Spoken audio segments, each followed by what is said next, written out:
Hello, I'm David Sunfellow, founder and president of New Heaven, New Earth, or NHNE, a small internet-based nonprofit located in Sedona, Arizona.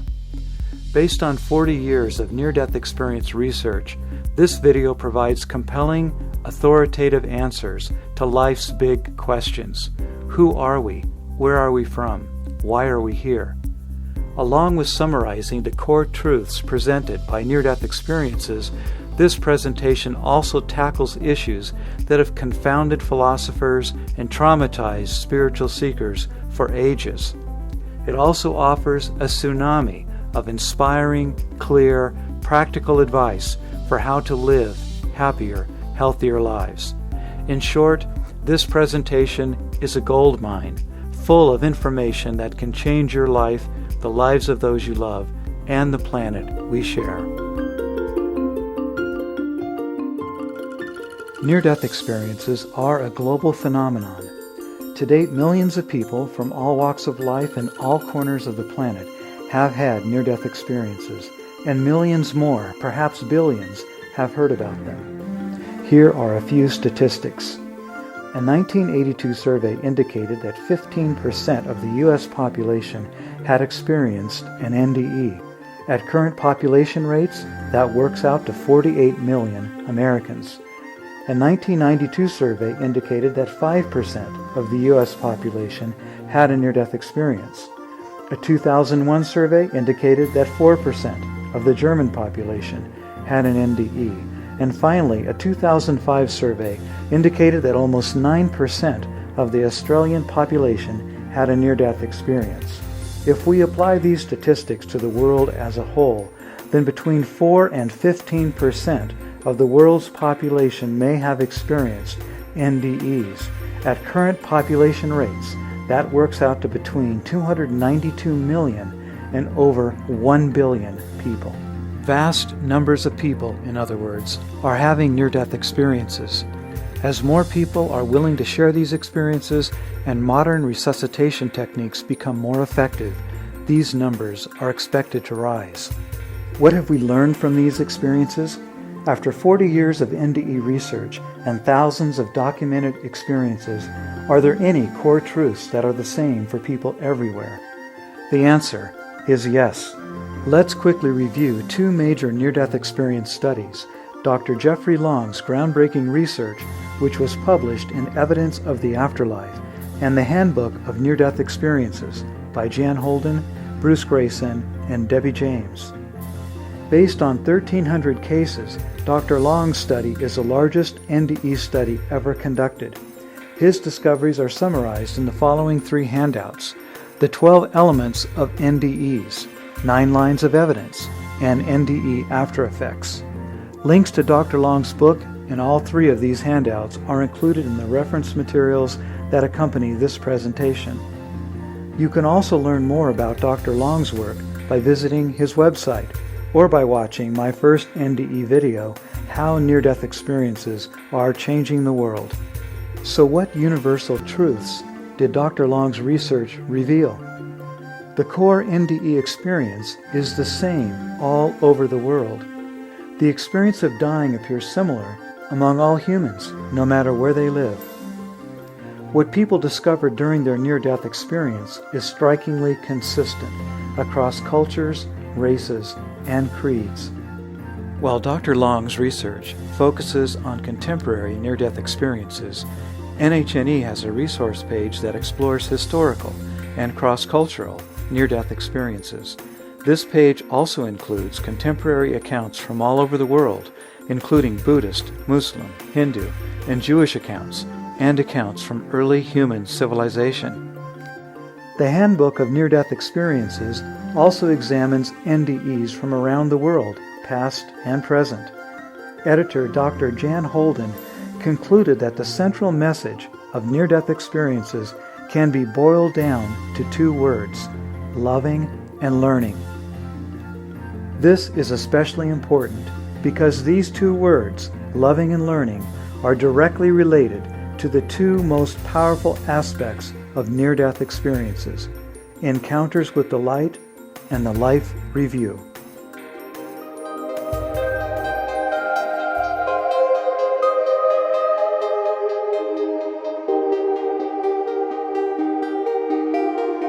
Before we explore the core truths presented by near-death experiences, we need to understand that these experiences are impossible to describe.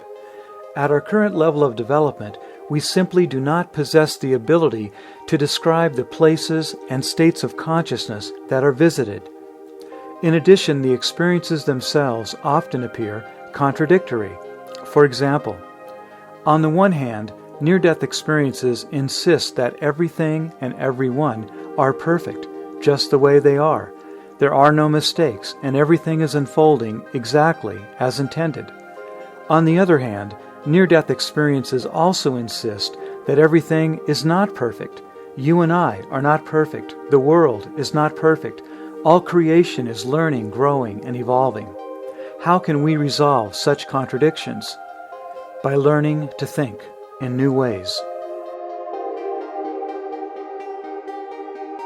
I remember moving into a different space where now, from my background that I come from, is a lot of black and white. This is this, that's that, this is what's good, this is what's evil, this is right, this is wrong, this is the correct political way, this is the correct religion, this is not.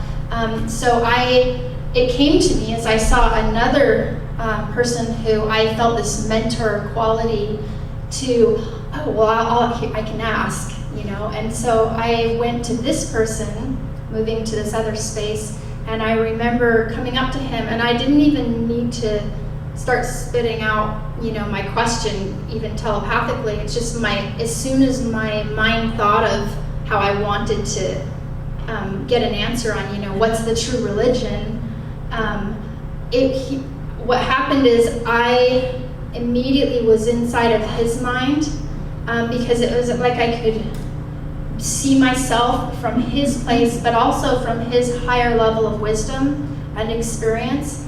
And an interesting thing happened where I was able to experience from his place, me coming up and wondering what's the true religion, and I could feel his mind, how he understood me. And from his place, it was as if a little kid came up and said, which kind of cheese is the moon made of? Jack, cheddar, or Swiss? And he was really sweet actually about it. He didn't even really answer me.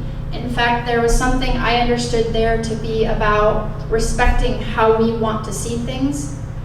So even if I thought the moon is made out of Swiss cheese, I think they would have been like, I don't know that they would have said yes or no. I can't say because I didn't stay there, I came back. But when this little thing happened and he kind of smiled at me, and it was just sweet. He wasn't making fun of me or saying you're such a silly little toddler. He just smiled, and I remember his head slightly bowing and this love emanating from him.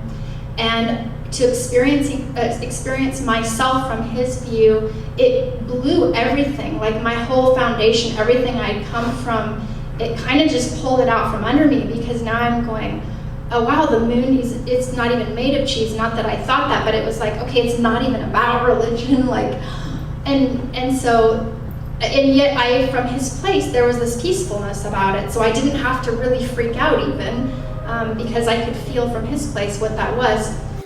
From Amy's experience and many other near-death experiences, we learn that our concepts are half-baked, immature, and childish. It is understood that we need these concepts to grow, and we are deeply loved, honored, and adored, regardless of our level of development.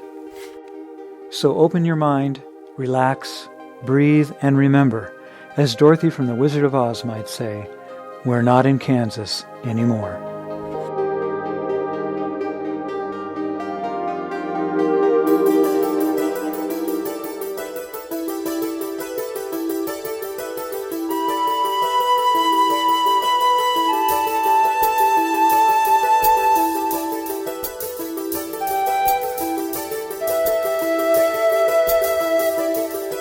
For ages, the goal of many people on the spiritual path has been to experience enlightenment, cosmic consciousness, or non-dual states of awareness.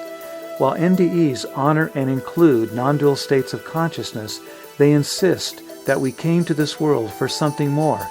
We came here to grow, evolve, and develop, to turn pancake batter into pancakes. The analogy is that in the beginning, we were all one big bowl of pancake batter, but once we get poured out onto the grill of creation, we transform into something new and different, pancakes.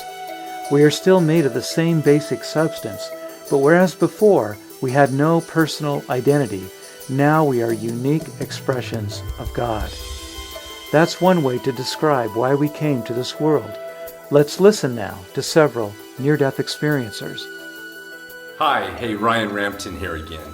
So I want to talk to you today about why we came to this earth. These are things that I learned in heaven. So number one, why did we come here? What is our purpose? Did we come here to be tested and tried and try to prove how righteous we are to God, keep a list of commandments or things like this? Is that why we came here? No, that is not why we came here. We came here for one thing, and that was to learn about ourselves. That's it.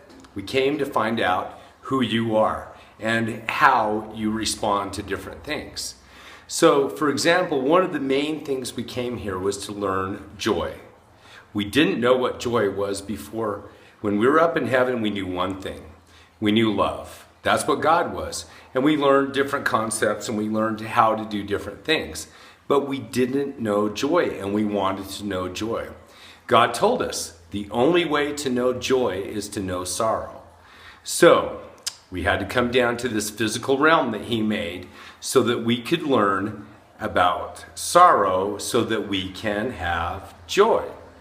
So, we're not down here to prove anything to God. We're not down here to earn His love. We're not down here to do certain things to make ourselves righteous in His eyes. All those things are great. All those things are awesome. But that's not why we came down here. We came down to experience opposition. We came down here to feel the opposite. For example, we would never know what a great health felt like if you'd never been sick. You would never know how wonderful a day in Hawaii would be if you didn't live in a winter environment and you go to Hawaii in the middle of winter and you're going, yeah, this is awesome. And the guy on the beach that's local is like, what's the big deal, man? It's this way every day. So it's the opposition that defines us. It's the space between things that creates form. All of these things need each other. We need opposition to even know who we are. So for example, when the Lord showed me my spirit before I came to this earth, I saw this amazing, glorious, just breathtakingly beautiful, amazing warrior. And just the armament and the clothing and the raiment that I had on was so amazing. And I just was breathtaking to behold. So I come down here and I end up being in this little sick, weak body that spends the first 7 years of its life in an oxygen tent, clinging on to life. I was skinny and scrawny up till even when I got married. My wife actually weighed more than I did. She was 118 pounds and I was 115 pounds. So I learned what it was like to be weak. I learned what it was like to have shame. I learned what it was like to have all these things, this opposition that made me into who I am today.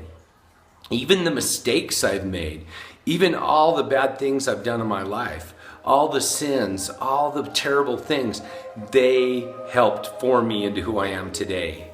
Why are we in this world? Here are a few comments from other near-death experiencers.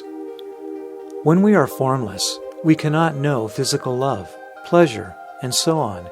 We are in a state of unconditional love, so we cannot know what it's like to miss someone, and we cannot even know ourselves. We need to be here in this physical self to really know who we are. We chose to come here to know who we are. Our purpose here is to be separated from the oneness.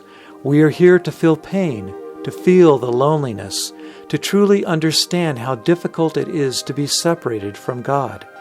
In our struggles to love, live, and cherish, we get to do something new that can't be done when there is only peace, light, and love. Here we have the light and dark, both. God gave everything to us. Everything is here. This is where it's at. And what we are into now is God's exploration of God through us. People are so busy trying to become God that they ought to realize that we are already God and God is becoming us. That's what it is really about.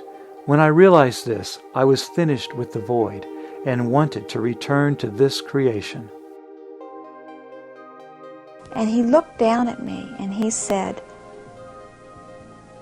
"You're not supposed to be here. It's not time for you to be here."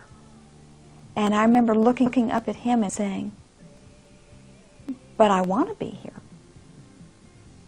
And I had no conscious thoughts of where I'd come from or anything. I mean, it wasn't a matter of getting away or in lieu of. It was just, with all my heart, I wanted to be there. I wanted to come. I wanted to go home. And I was happy. And he took a pause, and he kind of, you could see him thinking about something and deciding whether to say something next. And with that, my memory, there was a picture placed in my head of a memory of my original agreement of why I had come to earth to begin with. And it was like I remembered and I went, "Oh, right. I think one of the things that I've thought about greatly is that one of the things that bothers me so tremendously about the metaphysical movement, in lieu of my experience, and in lieu of what I was shown, which I think, if there's any message that I can give, it's not about meditating and leaving your body and taking your light being out of this earth. Indeed not. It is about bringing the light into this earth. Stay here. Be an anchor. Let the light come in through you into this world. Don't abandon this world.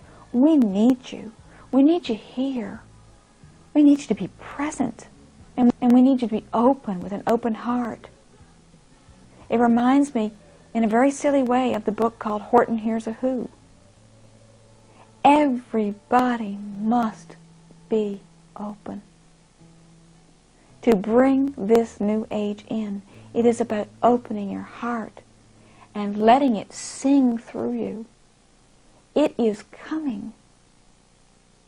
And it's a matter of all of us. Just open your heart and let it come in. Don't leave. Don't meditate and think this place is a bad place and we're going to get out of here. This is a wonderful place. And it's going to be even more wonderful. You're here to anchor the light so it can come into this dimension and be here. However you say it, the main point is that something special is happening in the created universe. This is where the action is. This is where we want to be. It's more about expressing our divine natures in the created universe than waking up and getting out. And apparently, the program is not optional. NDEs are full of people who have been forced to return to this world when they didn't want to. While they desperately wanted to stay in blissful states of consciousness, the universe and their souls insisted that they return. What does this mean for you and me? It means that you and I may not be able to leave this world until we acquire the experiences we came here for, which means it's probably a good idea to learn as much as we can about the program. The program, or plan, that underpins all life has been with us since the beginning of time, but until now it has only been seen in fragments. Unlike spiritual paths that emerge from the visions of singular human beings, the path presented by near-death experiences is emerging as a direct, grassroots revelation that millions of people from all over the world are receiving and sharing. For the first time in human history, the pieces to the great puzzle of life are finally assembling themselves. To learn more about the purpose of life according to near-death experiences, visit NHNE's Formula website.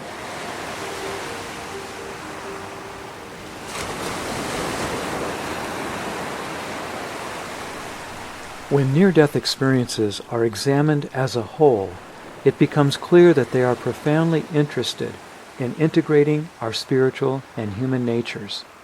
The two great themes that Dr. Jan Holden identified, loving and learning, echo this insight. These themes are also dramatically illustrated by encounters with the light and the life review. Encounters with the light are the most transformative aspect of near-death experiences.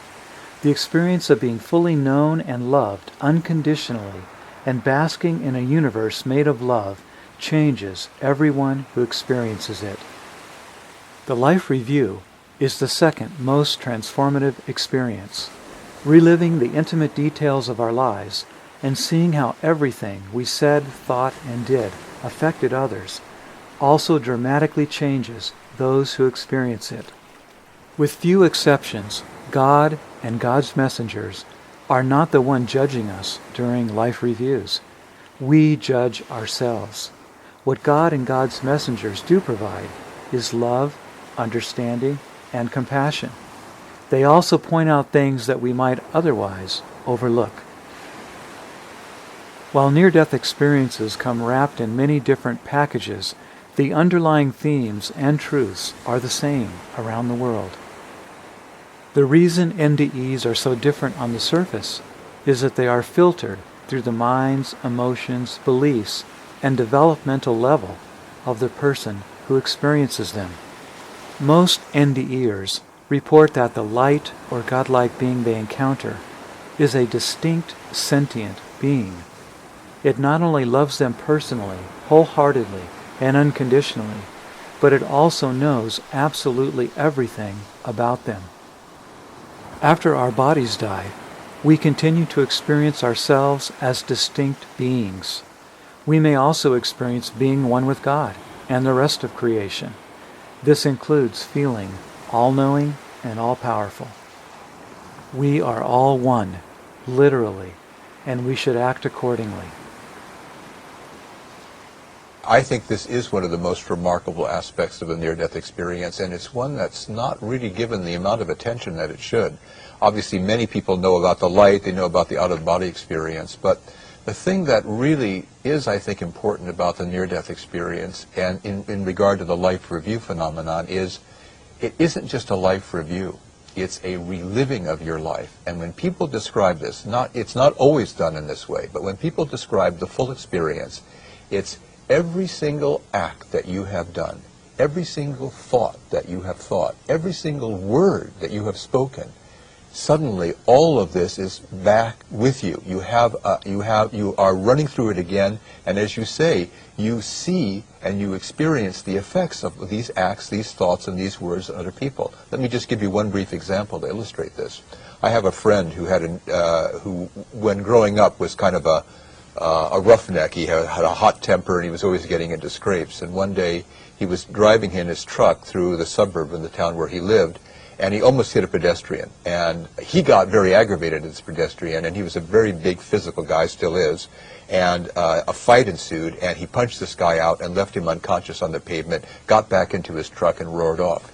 15 years later, this guy has a near-death experience.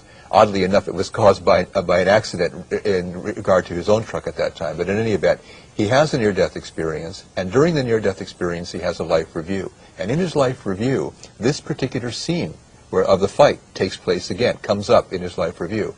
And he said that, as many people do, he kind of experienced this from a dual aspect. There was a part of him that was almost as if he were high up in a building, looking through a window and seeing the fight below. But at the same time he was observing the fight like a spectator, he found himself in the fight, except this time he found himself in the role of the other person. And he felt all 32 blows that he had rained on this person originally 15 years ago, now being inflicted upon himself. He felt his teeth cracking, he felt the blood in his teeth, he felt everything that this other person must have felt at that particular time. It was a complete role reversal, an empathic life review experience. And this is the sort of thing that many people report. And when they report these kinds of experiences, they realize that in our life, we are the very people that we hurt, we are the very people that we help to feel good. And we experience these actions as though done to ourselves in the life review. So that when people start talking about the golden rule in the context of the near-death experience, the golden rule is not just a precept for moral conduct, it's the way it works. And you experience this during the life review. And you learn that lesson in a very forcible way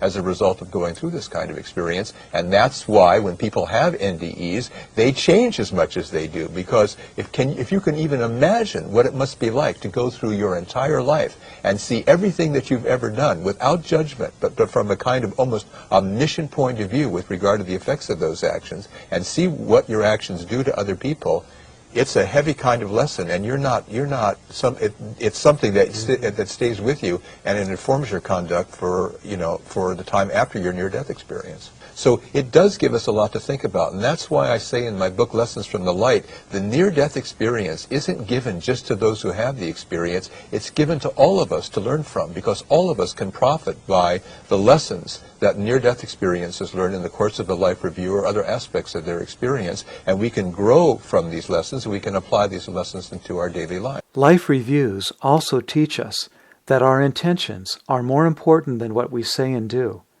that our actions affect the entire universe, and that the little things are the big things. And this recounting for the deeds of one's life is not like we would think at all in terms of this life. Because what was important were the choices that I made. And what was more important than just the choices that I made were my motivations and my intents and really the state of my heart in doing any single action. And I realized in this, because I experienced sort of in a holographic awareness that was rather instantaneous, how every action that one takes is like a stone cast in the water, and if it's loving, that stone is cast in the water, and the loving action goes out and touches the first person that it's intended for, and then it touches another person, and then it touches another person, because that person interacts with other people, and so on and so on. And every action has a reverberating effect upon every single one of us on the face of this planet. So if I had committed a loving action, it was like love upon light. A purely loving action was the most wonderful thing that I could ever achieved in my life. This had more meaning than to have been a Rockefeller or President of the United States, or to have been a great scientist and to have invented something just incredible. If I had committed a truly pure and loving action, it had reverberated throughout the stuff of every individual on that planet, and I felt that action reverberating through them and through myself. And I felt it in a way that is beyond what we can even feel ourselves on this plane of existence. So the significance of one's actions totally changed. What was not important was anything that I had, owned or known intellectual. There's a sense of intellectual pride. Not that knowledge is bad, knowledge is good, but what was important was the purity and the motivation of every action. And I recall the most important of my actions is an instant I would never have recalled except for the near-death experience. And that's many years ago. I had worked every summer as a volunteer with retarded children. There was a day camp that went on, and I spent all summer going every day, 8 hours a day, to this day camp. And there was a child one time, it wasn't as if I were being rewarded for taking good actions, like writing down actions. What was important was, again, the motivation and the purity and the sincerity of my acts. And I had taken a child aside on a very hot day, and this was not a charming or a particularly lovable child, but I wanted this child to feel loved. I wanted this child to feel really the love of God that brought him into existence and that brought us all into existence. And I took him aside, although I wasn't religiously motivated, formally. I just wanted him to feel love. I took him aside and sang to him and gave him something to drink and just spend some time with him. And he was very agitated, but I just wanted him to feel that love. And that was the greatest of all actions. And that filled me with just unspeakable and incomprehensible joy. And it was not an action that anyone noticed.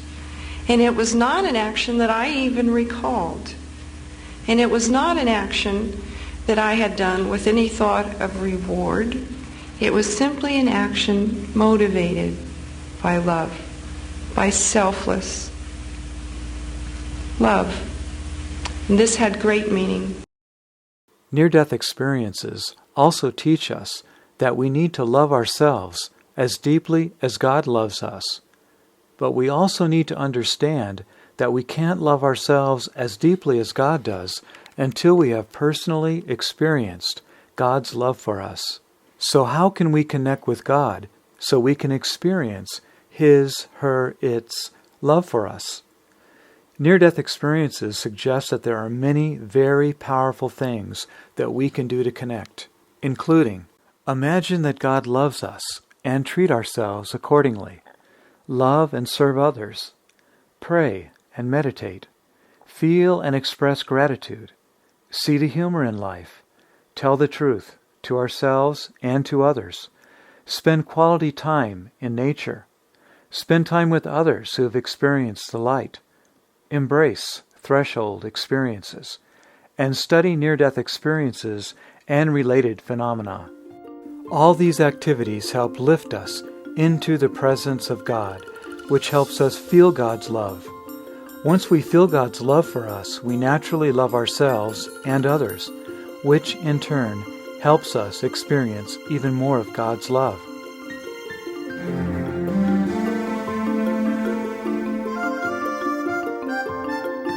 Many near-death experiencers report that God has a delightful sense of humor. So do God's representatives. They encourage us to follow their example. I remember after my experience, I had the simplest situation where two cable guys showed up at my house, and if we talk about what I discovered is the divine having a sense of humor, just things are funny.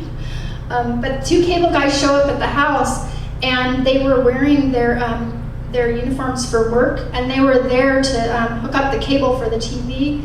And I guess my husband had made an appointment, and he had to go to work right after my NDE. He had to be at work, very busy, taking care of the family, and so I was home in this state with the kids and just trying to figure out how to function. And the cable guys show up, and when I opened the door, I saw them like how the divine sees them, and it just like I couldn't stop laughing. And I was trying not to be rude, but to me they looked like, if you imagine little kids going into the closet and trying clothes on and trying to look really serious and showing up at the door and being like, "We're the cable guys." and I just was like, I can't describe it. And so I was like, oh, okay. I brought them in, and they were just really serious about their job, like, we're here to hook up the TV. And to me it was just so funny because I was so disconnected from things like television and watching football or sitcoms and stuff like. But my husband he needs his time to relax and kind of stop thinking because he's at work all day, and so I just didn't realize that this appointment was coming. And while they were hooking it up, they were asking me really simple questions like, okay, so what channel do you want? Do you want ESPN? Do you want the cartoon channel? Everything they were asking me was busting me up, and I got to where I felt like I was being rude because they have an important job. There's nothing that isn't important. Everything that people do is a part of their own vital experience, and it's all beautiful, really. It's just that it felt totally different to me. So I had to I told them, I'm really sorry, I think I'm sick or something. And one of the guys said, did you take, I think he said, is it Robitussin or NyQuil? He said, did you say take some NyQuil? And I was just like wiping the tears and blowing my nose. And I finally said, you know what? You guys can hook up anything you want. I gotta leave the room. And so I had to leave because I knew at some point it was gonna just look like I was being rude, you know? And so I said, well, just whatever you want, and call my husband, please. But I saw people from then on, like the way we see toddlers when they're playing, and I see that despite how we age here, we get older and we take ourselves seriously and we think, you know, I have this important thing I'm doing, that the divine just is like, lighten up, you know, it's okay, you can lighten up. And I tended to be so serious that from what I came from. I worried so much. I thought things were so serious, and I wanted to please God, you know, and I prayed so much, and now through the divine I was seeing it's totally okay to just have fun and laugh, and I was laughing so much I was wheezing and I didn't even know I had asthma. Are we taking ourselves too seriously? What kind of funny costumes are you dressing up in? To learn more about the fantastic sense of humor that appears in near-death experiences, you can visit the Heavenly Humor page on NHNE's Formula website. Other core truths presented by near-death experiences include the idea that everyone has a unique purpose in life. Our happiness and well-being depend on us fulfilling our part in the grand scheme of things. It is therefore very important to be ourselves and not try to be someone else.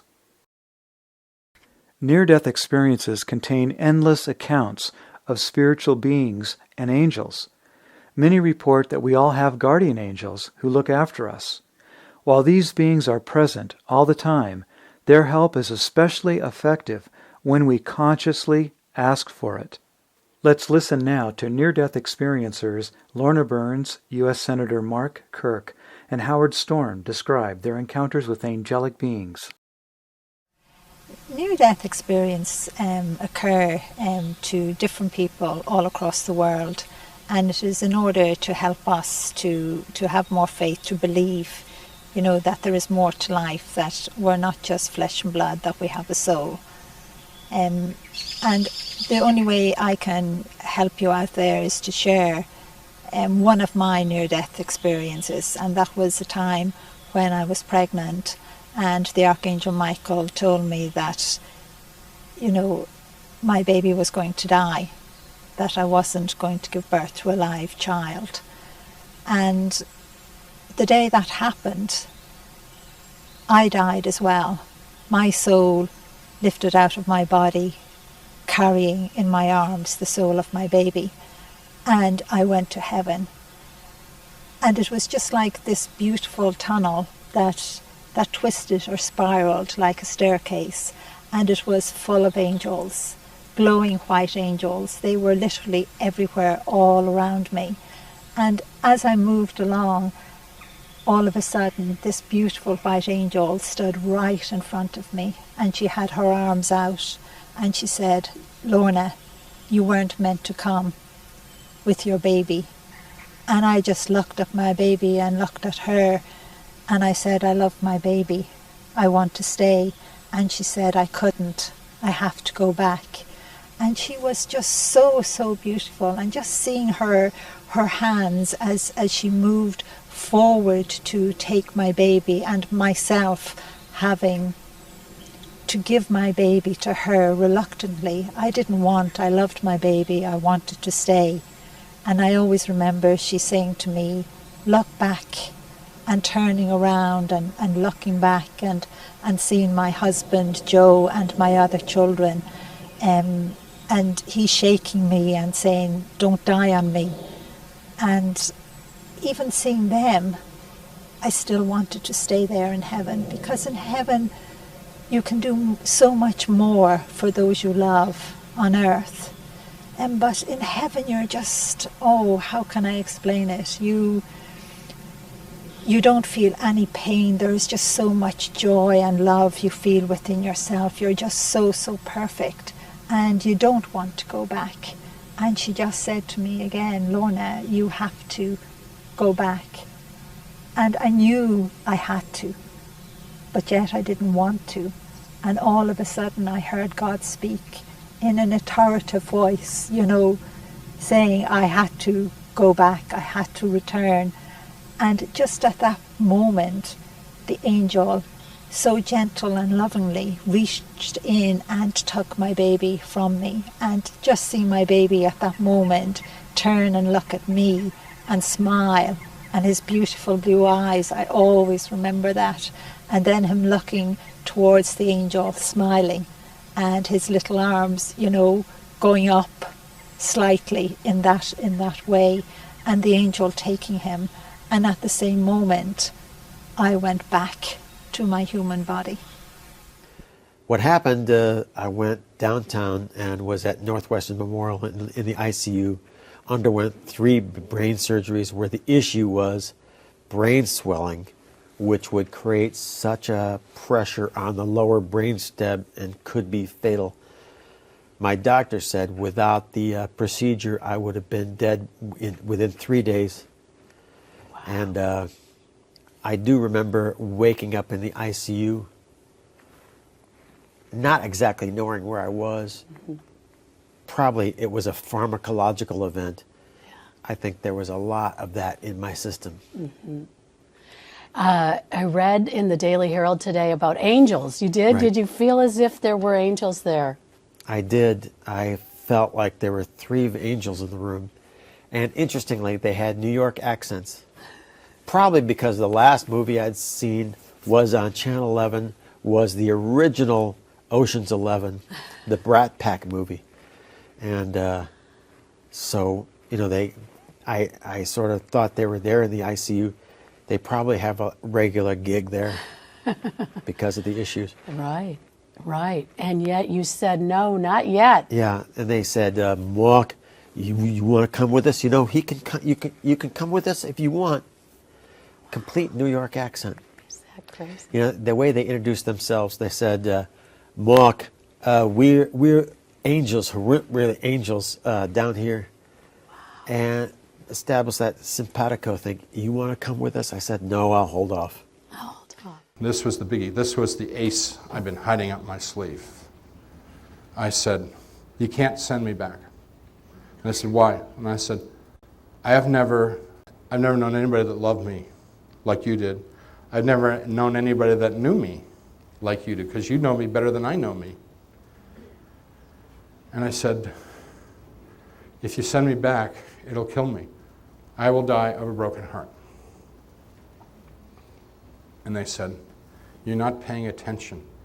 Has there been a moment in your life when we have ever been apart from you, when you have ever been alone or separated from us?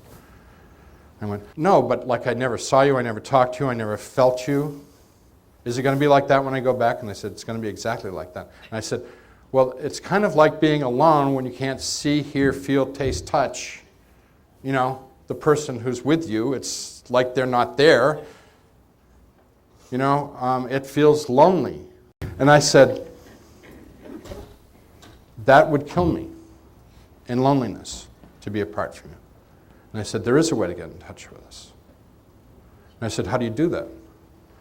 And they said, be still, get quiet, talk to us, tell us everything you want to say, then be really quiet and still, and invite our love into your heart.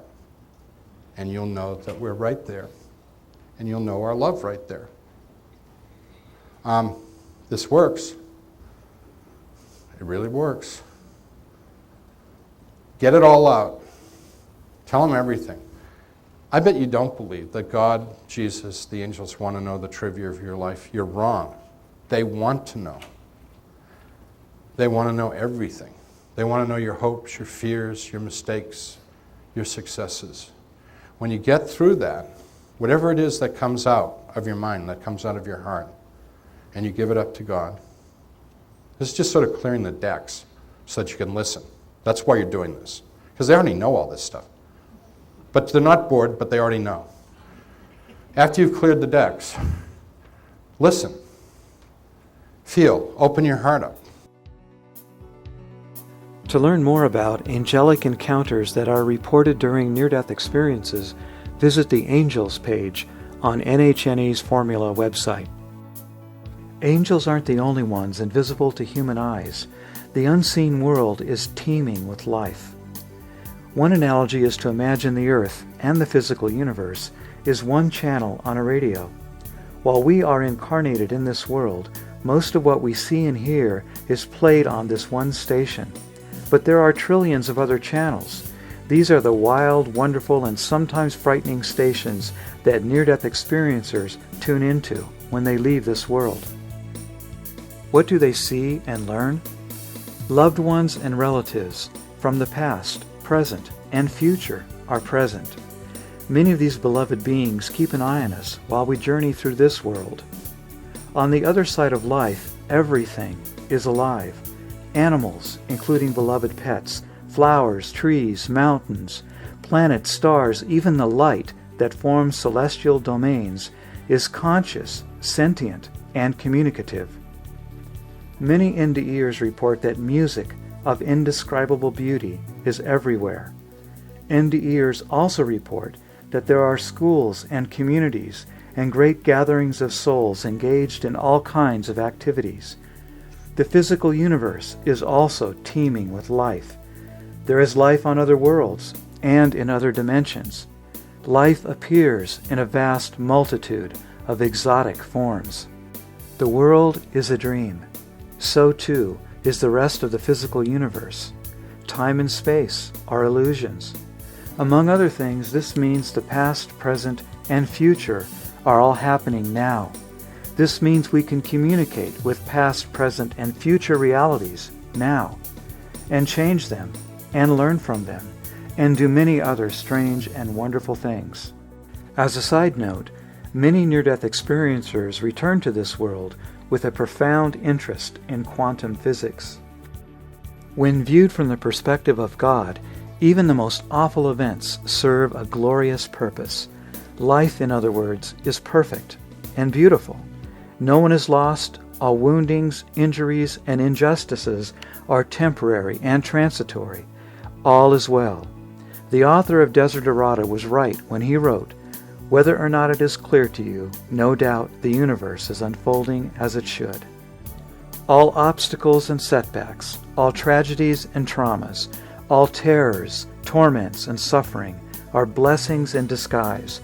When we embrace them and learn the lessons they come to teach, they transform into pearls of great price. Many NDErs experience miraculous healings. We should therefore live our lives knowing that miracles are possible and inevitable when we connect with God, God's messengers, and the divine parts of ourselves. Our thoughts and feelings create our realities. We should therefore learn to monitor and consciously direct the inner chatter that fills our heads and hearts. Near-death experiences are very, very clear on this. Deep down we all know exactly what's happening and what our true motivations are. While we can deceive ourselves and others in this world, deception is not possible in the next. Since we are all held accountable for everything we think and do, it is better to see the truth, speak the truth, and live the truth now than wait for a life review to reveal all the sneaky things we did when we thought no one was looking. Work on shadow issues. Relationships with others are where shadows emerge most fully.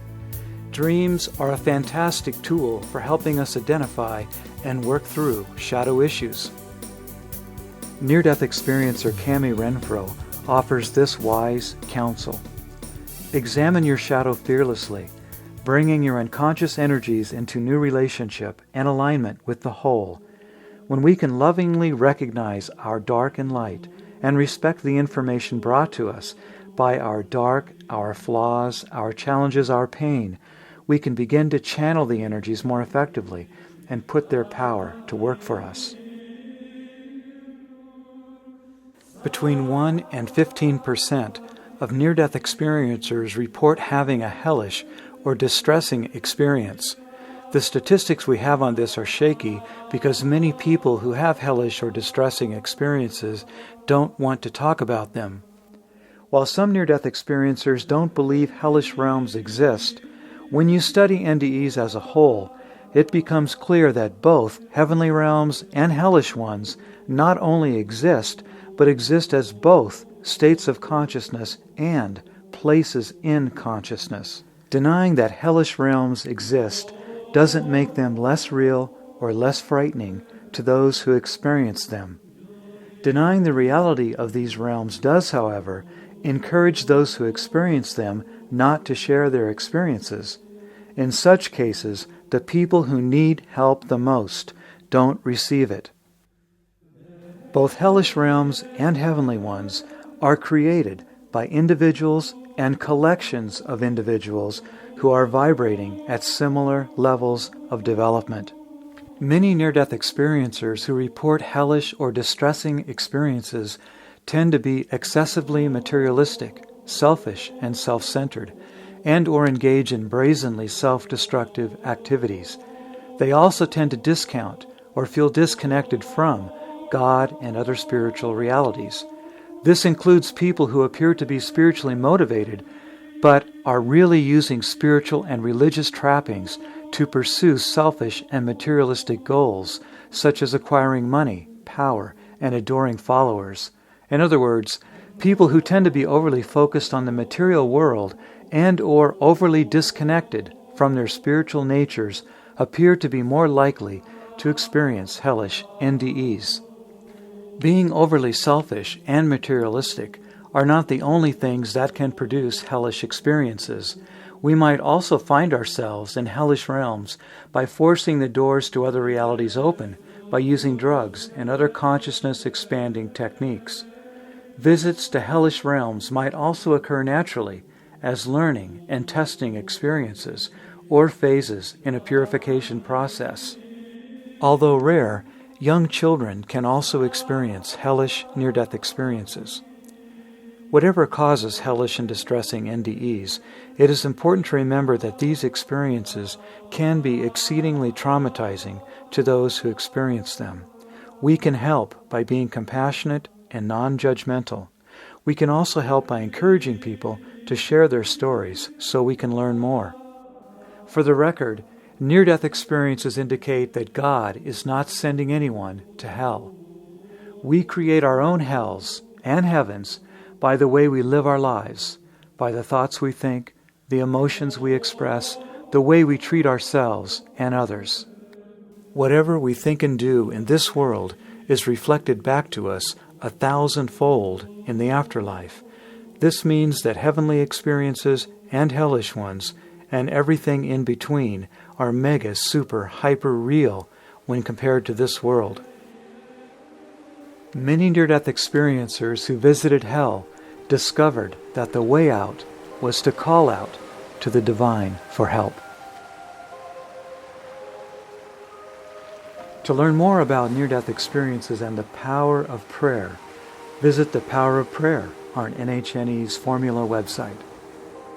Some near-death experiencers also report that learning how to observe hellish situations without reacting to them emotionally can break their spell and allow us to move on to other realms and experiences. This is good to know, because what is true for hellish realms in the afterlife is also true for hellish places and states of consciousness in this world. Calm down, observe, ask the divine for help. To learn more about hellish and distressing experiences, visit NHNE's Formula website.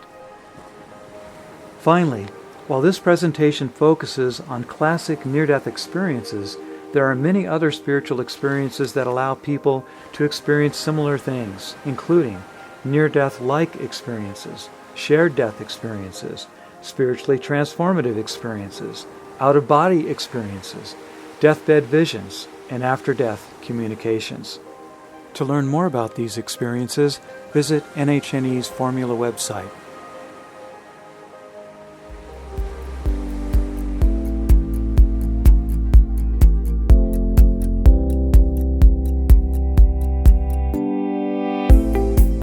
So let's start putting all the pieces together now. We'll begin with the two great themes that Dr. Jan Holden identified, loving and learning. Loving is associated with encounters with the light, which in turn is related to heaven and being perspectives. In the formula for creating heaven on earth, this is the vertical beam. Learning is associated with the life review, which is related to earth and becoming perspectives. In the formula, this is the horizontal beam. In order to be happy and healthy, we need to incorporate both perspectives into our lives.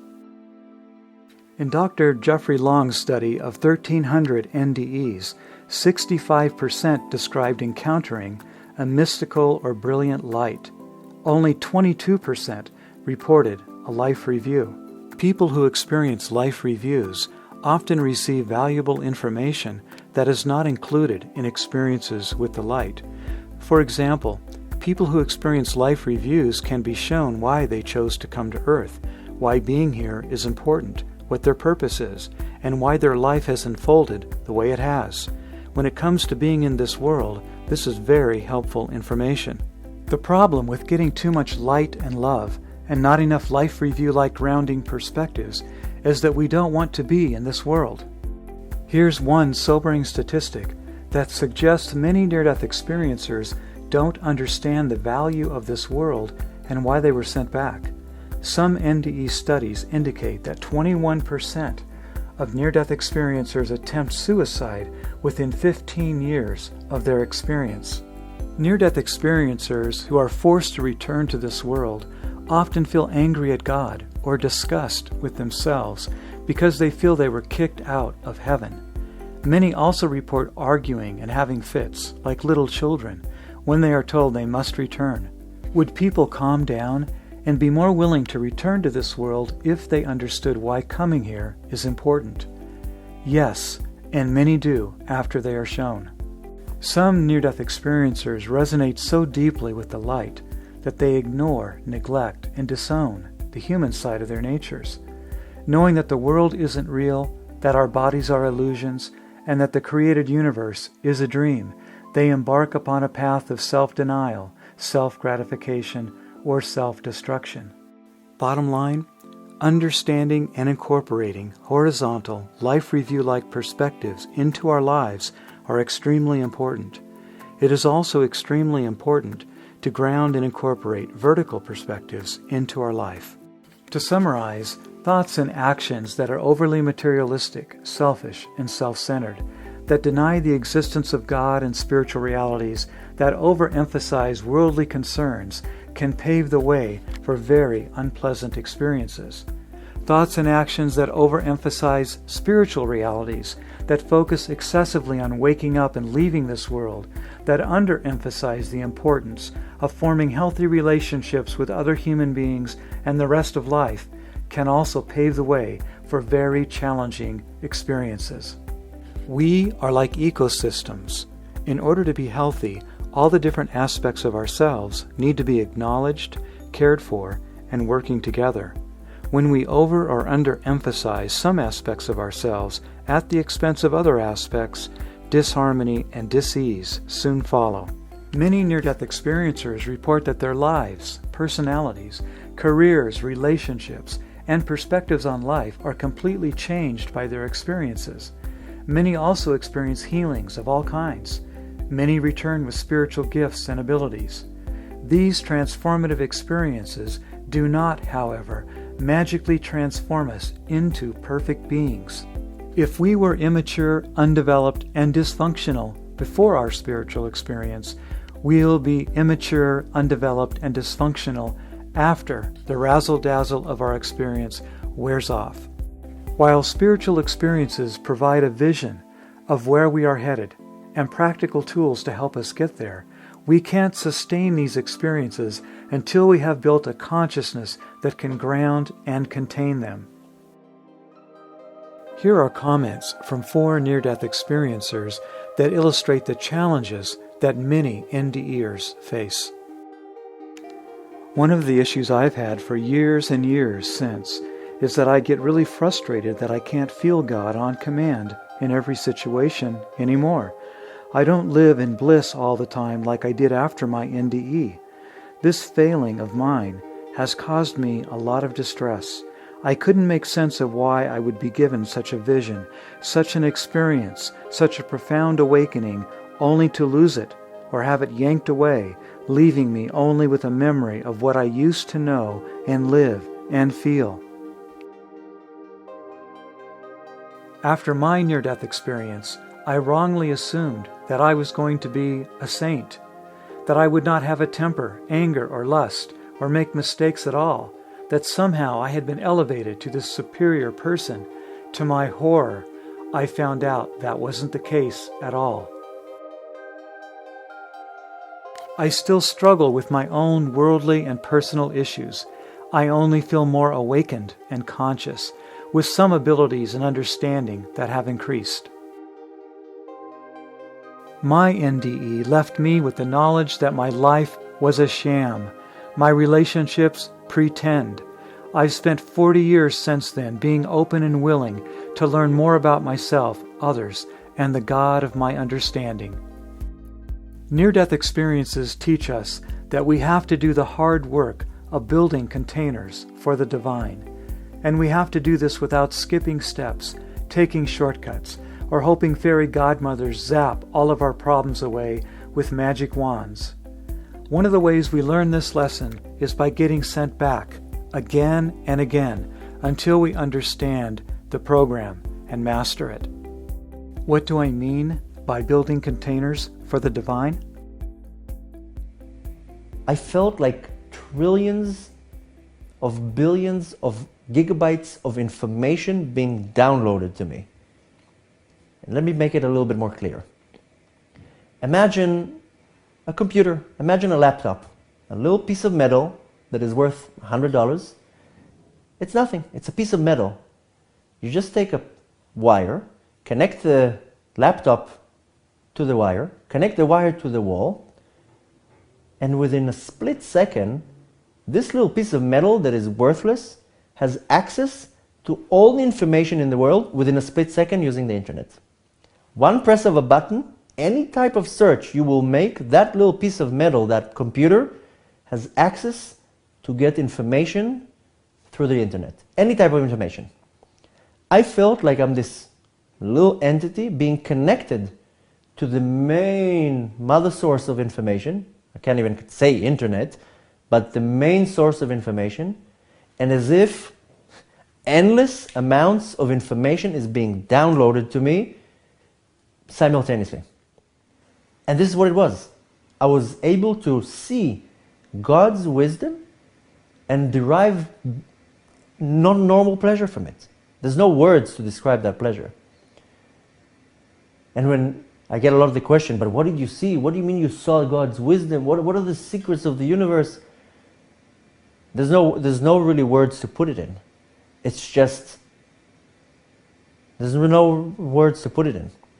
It's just understanding something that is beyond what our mind can understand. Our mind is limit, and this is limitless. Something limited cannot understand something limitless.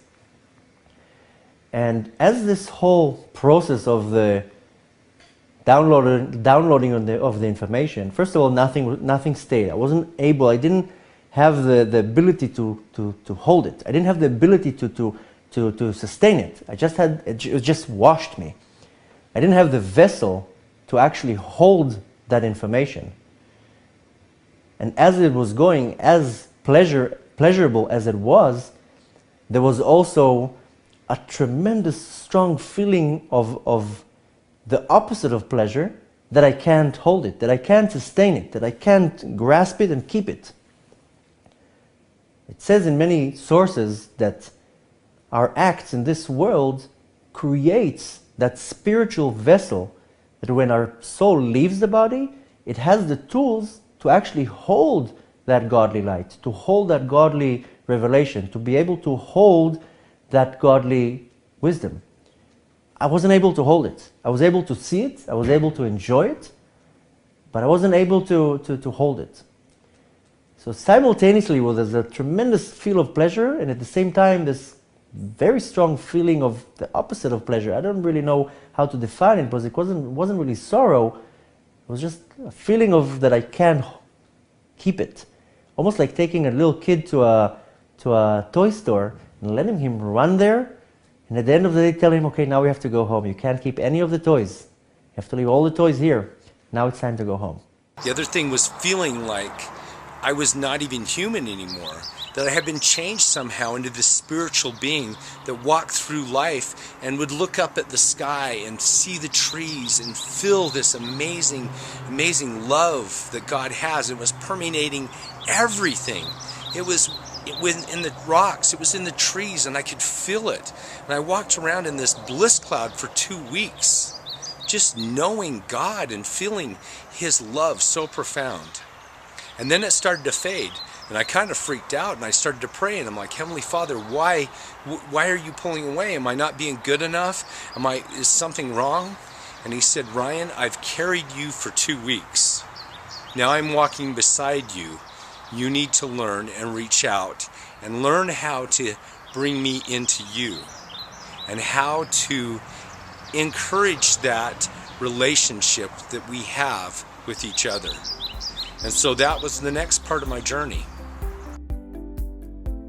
So how exactly do we build a consciousness that can contain and embody the divine? How do we reach up to God and learn how to bring this force fully into our life? The human side of our nature is like a colander. The less developed we are, the more holes we have. The more developed we are, the fewer holes we have. The holes represent lack of development, defects in character, unresolved shadow issues, everything that is not perfect about our human natures. The way we build solid containers for the divine, the way we are able to experience the divine and never lose our connection with it, is through learning to be in loving relationship with all life.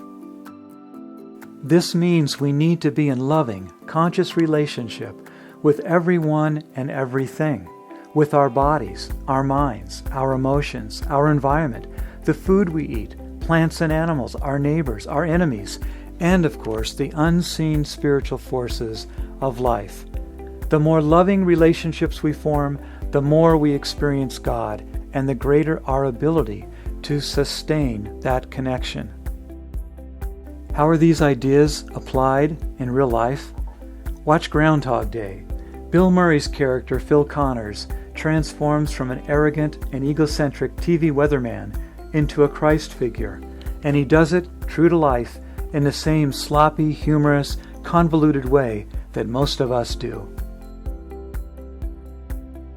Being genuinely present and treating everyone and everything we meet with love and compassion is the path championed by near-death experiences. The ultimate goal is to bring heaven to earth, to transform all of us and the world we share into perfect embodiments of the divine. When we put everything together that I've shared with you today, what emerges is a philosophy for creating heaven on earth. The formula for creating heaven on earth is an attempt to wrestle this information into concrete practices that can be used to transform our lives and world. The current version of the formula is an early primitive model. It is continuing to evolve as new information emerges and our understanding deepens.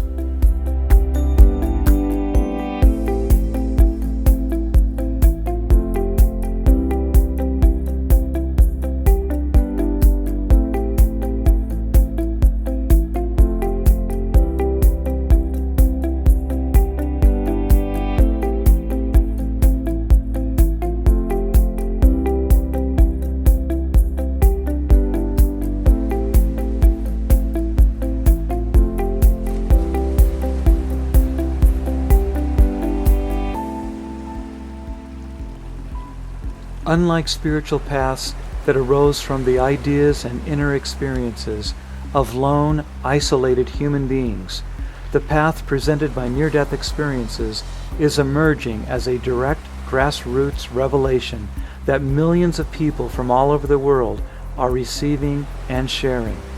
If we explore this newly emerging path deeply enough, we discover that all religions, philosophies, and cultures are honored, that science and spirituality are celebrated, that both the human and spiritual side of our natures are cherished and embraced.